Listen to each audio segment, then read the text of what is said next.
Hi friends, Kannada movie ಬ್ಲಾಗ್ಗೆ ಸ್ವಾಗತ.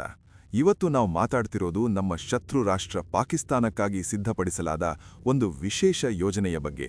ನಮ್ಮ ದೇಶದ ಮೇಲಾಗುವ ಪ್ರತಿಯೊಂದು ಉಗ್ರಗಾಮಿ ದಾಳಿಯನ್ನ ಬುಡ ಸಮೇತ ಕಿತ್ತೆಸೆಯೋಕೆ ಈ ಪ್ರಾಜೆಕ್ಟ್ ಅನ್ನ ಪ್ಲಾನ್ ಮಾಡಲಾಗಿತ್ತು. ಅಂದ್ರೆ ಪಾಕಿಸ್ತಾನಿ ಭಯೋತ್ಪಾದಕರು ನಮ್ಮ ಮೇಲೆ ದಾಳಿ ಮಾಡೋಕೆ ಯಾವ ಶಸ್ತ್ರಾಸ್ತ್ರಗಳನ್ನ ಬಳಸ್ತಾರೋ ಅದೇ ಆಯುಧಗಳನ್ನ ಮತ್ತು ಭಯೋತ್ಪಾದನೆಯ ಮೂಲವನ್ನೇ ನಾಶ ಮಾಡೋಕೆ ಈ ಯೋಜನೆಯನ್ನ ರೂಪಿಸಲಾಗಿತ್ತು. ಇದರ ಹೆಸರೇ ಪ್ರಾಜೆಕ್ಟ್ ಧುರಂಧರ್. ಈ ವಿಡಿಯೋ ನಿಮಗೆ ಸ್ಪೆಷಲ್ ಅನ್ಸುತ್ತೆ, ಯಾಕಂದ್ರೆ ಇದರಲ್ಲಿ ಕೇವಲ ಇಂಡಿಯಾ-ಪಾಕಿಸ್ತಾನ್ ಸಂಘರ್ಷ ಮಾತ್ರ ಇಲ್ಲ, ಬದಲಿಗೆ ಪಾಕಿಸ್ತಾನದ ಅಂಡರ್ ವರ್ಲ್ಡ್ ಬಗ್ಗೆ ತುಂಬಾ ಡೀಪ್ ಆಗಿ ವಿವರಿಸಲಾಗಿದೆ.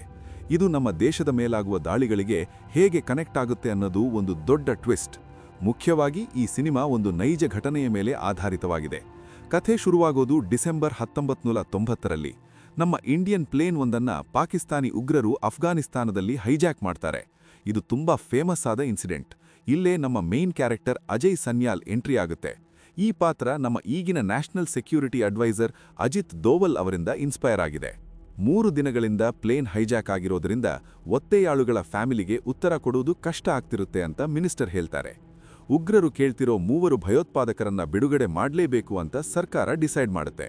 ಆ 3 ಯಾರಂದ್ರೆ, ಮೊದಲನೆಯವನು ಜೈಷೆ ಮೊಹಮ್ಮದ್ನ ಮೌಲಾನಾ ಮಸೂದ್ ಅಜಹರ್, ಎರಡನೆಯವನು ಅಹಮದ್ ಉಮರ್ ಸಯೀದ್ ಶೇಖ್ ಮತ್ತು ಮೂರನೆಯವನು ಮುಷ್ತಾಕ್ ಅಹಮದ್ ಜರ್ಗರ್. ಅಜಯ್ ಸನ್ಯಾಲ್ ಪ್ಲೇನ್ ಒಳಗೆ ಹೋಗಿ ಉಗ್ರರನ್ನ ಒಪ್ಪಿಸಿ ಒತ್ತೆಯಾಳುಗಳನ್ನ ಉಳಿಸೋಕೆ ಟ್ರೈ ಮಾಡ್ತಾರೆ. ಅಲ್ಲಿ ಜನ ಎಷ್ಟು ಭಯ ಬಿದ್ದಿರ್ತಾರೆ ಅಂದ್ರೆ ಭಾರತ್ ಮಾತಾ ಕಿ ಜೈ ಅಂತ ಕೂಗೋಕು ಅವರಿಗೆ ಧೈರ್ಯ ಇರಲ್ಲ. ಯಾಕಂದ್ರೆ 1 ದಿನ ಮುಂಚೆನೇ ಒಬ್ಬನ ಗಂಟಲನ್ನ ಕ್ರೂರವಾಗಿ ಕೊಯ್ದಿರ್ತಾರೆ. ಇದನ್ನೆಲ್ಲ ನೋಡಿ ಅಜಯ್ ಸನ್ಯಾಲ್ ಸರ್ಕಾರಕ್ಕೆ ಪ್ರಾಜೆಕ್ಟ್ ಧುರಂಧರ್ ಐಡಿಯಾ ಕೊಡ್ತಾರೆ. ಆದ್ರೆ ಮೇಲಧಿಕಾರಿಗಳು ಅದನ್ನ ರಿಜೆಕ್ಟ್ ಮಾಡ್ತಾರೆ. ಆದರೆ 2001ರ ಡಿಸೆಂಬರ್ 13ರಂದು ಇಂಡಿಯನ್ ಪಾರ್ಲಿಮೆಂಟ್ ಮೇಲೆ ಅಟ್ಯಾಕ್ ಆದಾಗ ಅಜಯ್ ಸನ್ಯಾಲ್ಗೆ ಫೈನಲ್ ಆಗಿ ಪರ್ಮಿಷನ್ ಸಿಗುತ್ತೆ.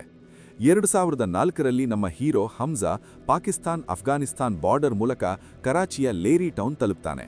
ಇದು ಸಿನಿಮಾದಲ್ಲಿ ತುಂಬಾ ಇಂಪಾರ್ಟೆಂಟ್ ಜಾಗ. ಅಲ್ಲಿ ಆತ ಒಬ್ಬ ಎಕ್ಸ್ಪೀರಿಯನ್ಸ್ಡ್ ಇಂಡಿಯನ್ ಸ್ಪೈ ಒಬ್ಬರನ್ನ ಭೇಟಿ ಮಾಡ್ತಾನೆ. ಅವರನ್ನ ನಾವು ಚಾಚಾ ಅಂತ ಕರೆಯೋಣ. ಕೆಲಸಕ್ಕಾಗಿ ಹಮ್ಜಾ ಅಲ್ಲಿನ ಗುಂಡಾಗಳಿಂದ ಏಟು ತಿಂತಾನೆ. ಆದ್ರೂ ಎದುರು ಉತ್ತರ ಕೊಡಲ್ಲ, ಯಾಕಂದ್ರೆ ಪೊಲೀಸ್ ಕಣ್ಣಿಗೆ ಬೀಳ್ಬಾರ್ದು ಅನ್ನೋದು ಅವನ ಪ್ಲಾನ್. ಮೆಲ್ಲನೆ ಆತ ಚಾಚಾ ಜೊತೆ ಕೆಲಸಕ್ಕೆ ಸೇರಿ ಅಂಡರ್ ವರ್ಲ್ಡ್ ಬಗ್ಗೆ ತಿಳ್ಕೋತಾನೆ.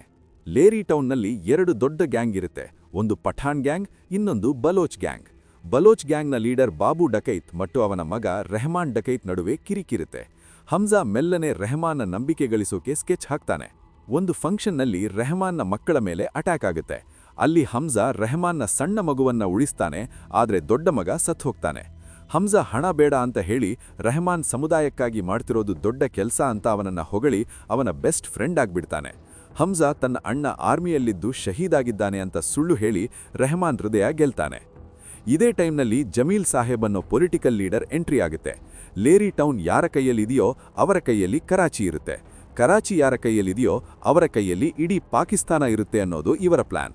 ಹಮ್ಜಾ ಈಗ ರೆಹಮಾನ್ನ ಎಲ್ಲ ಇಲ್ಲೀಗಲ್ ಆಯುಧಗಳ ಫ್ಯಾಕ್ಟರಿ ಬಗ್ಗೆ ಮಾಹಿತಿ ಕಲೆ ಹಾಕ್ತಾನೆ. ಅಲ್ಲೇ ನಮಗೆ SP ಅಸ್ಲಂ ಚೌಧರಿ ಬಗ್ಗೆಯೂ ಗೊತ್ತಾಡುತ್ತೆ. ಇವನು ಲೇರಿ ಟೌನ್ನ ಸೈತಾನ ಇದ್ದಂತೆ.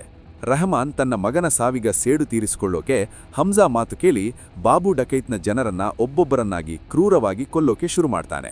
ಫೈನಲ್ ಆಗಿ ರೆಹಮಾನ್ ತನ್ನ ಸ್ವಂತ ತಂದೆ ಬಾಬು ಡಕೈತನೇ ಎಳೆದುಕೊಂಡು ಹೋಗಿ ಕೊಂದುಬಿಡ್ತಾನೆ.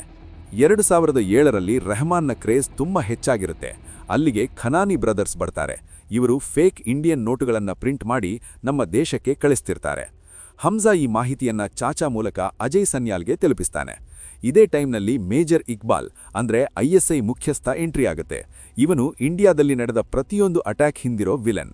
ಇವನು ರೆಹಮಾನ್ನ ಹೊತ್ತಿರ ಸಾವಿರಾರು ಆಯುಧಗಳನ್ನ ತಯಾರಿಸೋಕೆ ಹೇಳ್ತಾನೆ.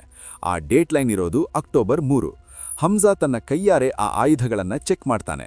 ಆದರೆ ನಿಜವಾದ ಆಘಾತ ಆಗೋದು ನವೆಂಬರ್ 26ರ ರಾತ್ರಿ.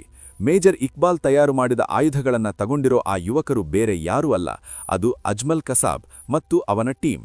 ಅವರು ಮುಂಬೈನಲ್ಲಿ 26/11 ದಾಳಿ ಮಾಡ್ತಿರೋದನ್ನ ನೋಡಿ ಪಾಕಿಸ್ತಾನಿಗಳು ಸಂಭ್ರಮಿಸ್ತಿರ್ತಾರೆ. ಆದರೆ ಹಮ್ಜಾ ತನ್ನ ಕೈಯಿಂದಲೇ ಕಸಾಬ್ಗೆ AK-47 ಕೊಟ್ಟಿದ್ದನ್ನ ನೆನೆದು ಒಳಗೆ ಸತ್ತು ಹೋಗ್ಬಿಡ್ತಾನೆ. ಹಮ್ಜಾ ಈಗ ಎಲ್ಲರನ್ನ ಒಬ್ಬೊಬ್ಬರಾಗಿ ಮುಗಿಸೋಕೆ ಸ್ಕೆಚ್ ಹಾಕ್ತಾನೆ. 2009ರಲ್ಲಿ ಜಮೀಲ್ ಸಾಹೇಬ್ ಮತ್ತು SP ಅಸ್ಲಂ ಜೊತೆ ಸೇರಿ ರೆಹಮಾನ್ನ ಸಾಯಿಸೋಕೆ ಪ್ಲಾನ್ ಮಾಡ್ತಾರೆ. 19ನೇ ಆಗಸ್ಟ್ನಂದು ಹಮ್ಜಾ ಉದ್ದೇಶಪೂರ್ವಕವಾಗಿ ರೆಹಮಾನ್ನ ಒಂದು ನಿರ್ಜನ ರಸ್ತೆಗೆ ಕರ್ಕೊಂಡು ಹೋಗಿ ಗಾಡಿಯನ್ನ ಕ್ರ್ಯಾಶ್ ಮಾಡ್ತಾನೆ.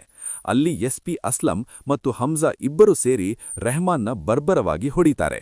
ಹಮ್ಜಾಗೆ 26/11 ದಾಳಿಯ ದೃಶ್ಯ ನೆನಪಾಗಿ ಅವನು ರೆಹಮಾನ್ನ ಪುಡಿಪುಡಿ ಮಾಡ್ತಾನೆ. ಯಾರಿಗೂ ಡೌಟ್ ಬರಬಾರ್ದು ಅಂತ ಹಮ್ಜಾ ತಾನೇ ರೆಹಮಾನ್ನ ಹಾಸ್ಪಿಟಲ್ಗೆ ಕರ್ಕೊಂಡು ಹೋಗ್ತಾನೆ. ಆದ್ರೆ ರೆಹಮಾನ್ ಅಲ್ಲಿ ಸತ್ತು ಹೋಗ್ತಾನೆ. ಚಿತ್ರದ ಕೊನೆಯಲ್ಲಿ ಅಜಯ್ ಸನ್ಯಾಲ್ ಹಮ್ಜಾನ ಮಿಷನ್ ಧುರಂಧರ್ಗಾಗಿ ಪಾಕಿಸ್ತಾನಕ್ಕೆ ಕಳುಹಿಸಿದ ಸತ್ಯ ರಿವೀಲ್ ಆಗುತ್ತೆ. ಹಮ್ಜಾ ಅಸಲಿ ಹೆಸರು ಜಸ್ಕ್ರೀತ್ ಸಿಂಗ್. ಈತ ಇಂಡಿಯಾದ ಒಬ್ಬ ಕ್ರಿಮಿನಲ್ ಆಗಿದ್ದು ದೇಶದ ಸೇವೆಗಾಗಿ ಪಾಕಿಸ್ತಾನಕ್ಕೆ ಸ್ಪೈ ಆಗಿ ಹೋಗಿರ್ತಾನೆ. ಹಮ್ಜಾ ತನ್ನ ಡೈರಿ ತೆಗೆದ್ರೆ ಅದರಲ್ಲಿ ಇನ್ನೂ ಕೆಲವು ಹೆಸರುಗಳಿರ್ತಾವೆ: ಮೇಜರ್ ಇಕ್ಬಾಲ್, ಖನಾನಿ ಬ್ರದರ್ಸ್ ಮತ್ತು ಎಲ್ಲಕ್ಕಿಂತ ಮುಖ್ಯವಾಗಿ ಬಡೆ ಸಾಹೇಬ್. ಈ ಬಡೆ ಸಾಹೇಬ್ ಅಂದ್ರೆ ಬೇರೆ ಯಾರೂ ಅಲ್ಲ, ಅದು ಒಸಾಮಾ ಬಿನ್ ಲಾಡೆನ್. ಈಗ ಧುರಂಧರ್ ಪ್ಲಾನ್ ರೆಡಿಯಾಗಿದೆ. ಪಾರ್ಟ್ 2ನಲ್ಲಿ ಹಮ್ಜಾ ಈ ದೊಡ್ಡ ತಲೆಗಳನ್ನ ಹೇಗೆ ಬೇಟೆಯಾಡ್ತಾನೆ ಅನ್ನೋದು ಕುತೂಹಲ. ನಿಮಗೆ ಈ ಸತ್ಯ ಘಟನೆಯ ವಿವರಣೆ ಇಷ್ಟ ಆಗಿದ್ರೆ ದಯವಿಟ್ಟು ಲೈಕ್ ಮಾಡಿ ಮತ್ತು ನಮ್ಮ ಕನ್ನಡ ಮೂವಿ ಬ್ಲಾಗ್ಗೆ ಸಬ್ಸ್ಕ್ರೈಬ್ ಮಾಡಿ. ಮುಂದಿನ ಭಾಗದಲ್ಲಿ ಸಿಗೋಣ.